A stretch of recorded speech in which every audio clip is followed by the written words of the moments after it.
buying a new pool pump in 2026, things kind of changed. The market moved in a weird way that I wasn't expecting, and here's the information. So a few years ago, the Department of Energy said you have to use variable speed pool pumps, and it was not really cool with pool owners being forced to buy something that's a lot more expensive. But in theory, you're going to regain this over the long term in energy savings, which sounds like a good thing. And then the price of those pumps doubled, maybe even more so, like just suddenly. And all of a sudden, it could be thousands of dollars to buy a new pool pump. And I still think it's worth it for a lot of the pools out there. But here's how things changed. So back in like the 70s, if you wanted more efficiency out of your pool and you had a single speed pool pump, you would buy a 2-speed pool pump or a dual speed. You would have the full speed and then you'd have half speed, and these two options would be available to you. So those pumps, those dual speed pumps based on kind of like old school technology, they're making a real resurgence here, and I'm seeing a lot more of these in the market. And it's a valid option. It's a valid option for some pools. Some pools, you need the versatility of a variable speed motor to be able to dial in flow rates for certain things that you need. With a dual speed pump, you have full speed and you have half speed, but let's just say those speeds in particular don't work for your system for whatever reason. There's lots of reasons that could be, to pick one of them.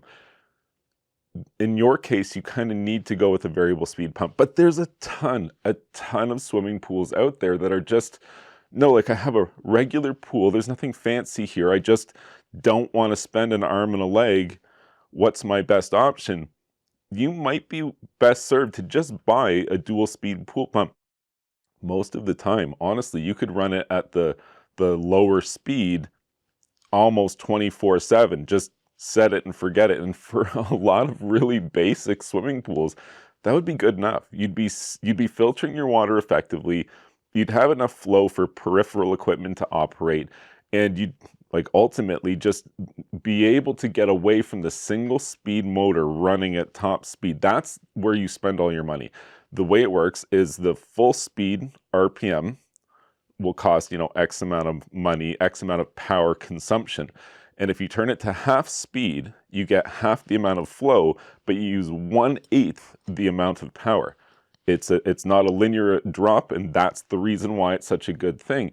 And a dual speed pump can deliver that to you, but what it can't do is deliver this kind of like rheostatic control where you can set certain RPMs, certain flow rates for different features.